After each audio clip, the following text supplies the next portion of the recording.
মানুষ ঈদের দিন সেমাই দিয়ে মুখ মিষ্টি করে আমরা ঈদের দিন নামাজ পড়ে কবরস্থানে যে আমার বাবার কবর ফুল দিয়ে সাজাই। কেন এই দিন দেখার ইচ্ছিল আঙ্কেল? আমার বাবার কবরে ফুল দিয়ে আমরা সাজাই। এইটাকে তো ঈদ বলে না। ঈদ কাকে বলে?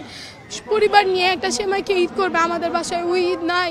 আমাদের বাসায় কেউ বলতে পারবে না আমাদের বাসায় কোনো ঈদ, কোনো বিয়ের অনুষ্ঠান কিছু না আঙ্কেল। যার বাবা যায় সেই সন্তান ব্যতীত বাবা হারার কষ্ট কেউ বুঝে না। আমার বাবাকে 2016 সালের জানুয়ারি মাসে অ্যারেস্ট করে তারা, হুট করে, মানে কেউ জানতো না। আমার বাবাকে অ্যারেস্ট করে 2016 সালের ফেব্রুয়ারি মাসের 15 তারিখে আমার বাবাকে ঢাকা মেডিকেলে নিয়ে আসে তারা। এই যে এক মাস, জানুয়ারি থেকে ফেব্রুয়ারি 15 তারিখ পর্যন্ত এই এক মাসে আমার বাবাকে 4টা রিমাইন্ড টানে। 4টার ভিতরে আমার মা যত দূর সম্ভব হয়েছে, যত টাকা সম্ভব হয়েছে দিয়ে আমার মা 3টা রিমাইন্ড কাটাতে পারে। লাস্টের যে রিমাইন্ড তারা কোনো টাকা নিতে মানে নাই। তারা ওই রিমাইন্ডটা অনেক করে চেয়েছে। তো যখন নাকি রিমাইন্ডের আগে আব্বুর সাথে দেখা করতে যায় কারাগারে, তখন আমার বাবার পাশে একজন ছেলে ছিল। ছেলেটা বলে যে আমাদের জন্য একদিনই যথেষ্ট। তারপর যখন আমার মা আব্বুর সব ফ্রেন্ড সার্কেল যারা ছিল ওখানে উকিলদেরকে জানায় কথাটা যে এরকম কেন বললো, তখন ওই ছেলেটাকে আমরা আর পাইনি। ছেলেটা বলে ওখান থেকে সরে গেল। তো একদিনই যথেষ্ট বলতে কি বোঝায় বলেন? একদিনই যথেষ্ট বলতে কি বোঝায়? তাদের জন্য আমার বাবাকে মারার একদিনই যথেষ্ট। তারপর যখন আমার বাবাকে লাস্ট রিমাইন্ডটা নিল, আমার বাবা সুস্থ। যখন একটা কারাগারে তো আব্বুর ফ্রেন্ড সার্কেলরাও ছিল, তাদের মুখ থেকে শোনা আমার বাবাকে হাঁটিয়ে নিয়ে গেছে 2টা পুলিশ এসে। আমার বাবা অজু করলো, মাগরিবের নামাজ পড়বে, সে অজু করলো। ওই অজুখানা থেকে আমার বাবাকে হাঁটিয়ে নিয়ে গেছে। আমার বাবাকে যখন ফেরত নিয়ে আসছে, আমার বাবা নিজের পায়ে হাঁটতে পারতেছে না, আমার বাবা নিজের পায়ে দাঁড়াতে পারছে না, তাকে উড়াই ফেলে দিচ্ছে। তখন আব্বুর ফ্রেন্ডরা তাকে পুলিশদেরকে জিজ্ঞেস করলো যে মাহবুব ভাই তো হেঁটে গেল, তাকে তো আর এই অবস্থা কেন? বলে সে ওখানে মাথা ঘুরে পড়ে গেছে। আমার বাবা যদি সেখানে মাথা ঘুরে পড়ে যায়, কেন পড়ে গেছে? আমার বাবা তো সুস্থ মানুষ, তোমরা কি নির্যাতন করছো? আমার বাবা মাথা ঘুরে পড়ে গেছে। তারপর যখন তারা 2016 সালের ফেব্রুয়ারি মাসের 15 তারিখে আমার বাবাকে ঢাকা মেডিকেলে আনে, তখন আমার মাকে ফোন দেয় যে আপনার স্বামীকে আমরা ঢাকা মেডিকেলে আনলাম। তখন যখন আমার মা যায়, তখন আমার মা বলতেছে আল্লাহ, আমার স্বামীর এই অবস্থা কেন? আমার স্বামীকে তো আমি এরকম রেখে আসিনি। তখন বলতেছে আপনার স্বামী এরকম অসুস্থ হয়ে গেছে, আপনার স্বামীকে আপনাকে দেখাইতে নিয়ে আসছি। তখন আম্মু বলছে যে আমার স্বামীর তো চিকিৎসা দরকার, তাকে হসপিটালে ভর্তি করেন, ল্যাব এইডে ভর্তি করেন, যত টাকা লাগে আমি দিব।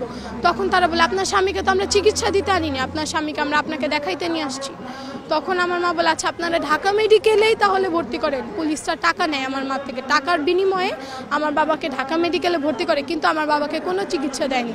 আমার বাবাকে মাটিতে ফেলে রাখছে, না একটা বেড দিল, না একটা কম্বল দিল, না রোগীকে একটা অক্সিজেন দিল, কিচ্ছু দেয়নি। তারা মাটিতে আমার বাবাকে ফেলে রাখছে। তারপর যখন আমার বাবার কিছু টেস্ট করলো, টেস্টের রিপোর্ট, আমার বাবা নিজের পায়ে দাঁড়াতে পারতেছে না, তাও আমার বাবার পায়ে ওই যে কি বলে এটাকে, ডান্ডা বেরিয়ে আর হাতে হ্যান্ডকাপ পরে আমার বাবাকে নিয়ে আসে। যেখানে আমরা দেখতেছি রোগী দাঁড়াতে পারতেছে না নিজের পায়ে, তাও এত ভারী ভারী ওগুলো আমার বাবাকে পরে রাখছে। কেন? আমার বাবা কি চোর? আমার বাবা কি পালাই যাইতো? আমার বাবা তো ওরকম মানুষ না, আমার বাবা তো পালাইতো না, কি সমস্যা ছিল? তারপর যখন আমার বাবার ওই রিপোর্টগুলো, আমার বাবার রিপোর্ট আসছে, আমার বাবার হাড্ডি ভাঙা, বুকের হাড্ডি আমার বাবার ভাঙা। কেন আমার বাবার হাড্ডি ভাঙলো কিভাবে? আমার বাবার পায়ে রং, আমার বাবাকে স্লো পয়জন দিয়ে মারা হয়েছে। তখন আমার বাবা যখন এই অবস্থা, তখন আম্মু যে রিপোর্টগুলো নিবে, 4টা পুলিশ ছিল আমার বাবার সাথে, ওই পুলিশরা রিপোর্ট 4টা, মানে যে 4টা পুলিশ ছিল তারা রিপোর্টটাকে থাপা দিয়ে আমার মার হাত থেকে নিয়ে চলে গেল। তারপর থেকে ওই পুলিশদের সন্ধান আমরা আজও পাইনি, আর আমার বাবার রিপোর্ট আমরা আজ পর্যন্ত পাইনি। আমার বাবাকে যখন আমাদের বাসায় নিয়ে আসে 2016 সালের ফেব্রুয়ারি মাসে 16 তারিখে, আমি তখন 6 বছরের। আমার বাবাকে একটা বক্সে করে, একটা প্যাকেট করে আমার বাবাকে বক্সে করে নিয়ে আসে। আমি বলি, আমি চিৎকার দেই, না এটা তো আমার বাবা না, আমার বাবাকে কেন বক্সে করে নিয়ে আসবে? আমার বাবা তো হেঁটে গেছে জেলে, আমার বাবাকে কেন বক্সে করে নিয়ে আসবে? তখন দেখি আমার বাবাকে বক্সে করে নিয়ে আসছি। আমার বাবা কেমন প্যাকেট করে, মুখটুক কিছু দেখা যাচ্ছে না, কিভাবে করে নিয়ে আসছে। তারপর 2016 সালে আমার বয়স ছিল 6 বছর, এখন আমি এসএসসি পরীক্ষা দিব। তখন বাবা কি আমি বুঝি না, বাবা কাকে বলে আমি জানি না। আমাকে সবাই বলতেছে তোমার তো বাবা মারা গেছে। আমার বাবা মারা গেছে, মারা যাওয়া কি আমি জানি না। এখন আমি জানি বাবা মারা যাওয়া কি, 8 বছর বাবা ছাড়া। আঙ্কেল ঈদ কাকে বলে? আমাদের বাসায় কোনো ঈদ নাই। মানুষ ঈদের দিন সেমাই দিয়ে মুখ মিষ্টি করে আমরা ঈদের দিন নামাজ পড়ে কবরস্থানে যে আমার বাবার কবর ফুল দিয়ে সাজাই। কেন এই দিন দেখার ইচ্ছিল আঙ্কেল? আমার বাবার কবরে ফুল দিয়ে আমরা সাজাই। এইটাকে তো ঈদ বলে না। ঈদ কাকে বলে? পরিবার নিয়ে একটা সেমাইকে ঈদ করবে। আমাদের বাসায় ওই ঈদ নাই। আমাদের বাসায় কেউ বলতে পারবে না আমাদের বাসায় কোনো ঈদ, কোনো বিয়ের অনুষ্ঠান কিছু না আঙ্কেল। যার বাবা যায় সেই সন্তান ব্যতীত বাবা হারার কষ্ট কেউ বুঝে না। আমার বাবা যদি আজকে একটা চাকরি করতো, একটা ব্যবসা করতো, অবশ্যই আমার বাবাকে হত্যা করতো না, অবশ্যই আমার বাবা অ্যারেস্ট হইতো না। মানে আমার বাবা তো চোর বাটপার ছিল না। আমার বাবাকে কেন নিছে? তার নামের টাইটেলে।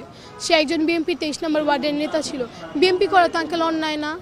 আমি তো গর্ব করে বলতে পারবো আমার বাবা একজন পলিটিশিয়ান, আমার বাবা একজন বিএনপির নেতা ছিল। আমি গর্ব করে বলি, কারণ আমি দেখেন যখন এই 16-17 বছর বিএনপির মানুষদের উপর যে পরিমাণে অত্যাচার করা হয়েছে, তারপরে বিএনপির মানুষরা কিন্তু বিএনপি থেকে সরে যায়নি, তাও তারা ছিল।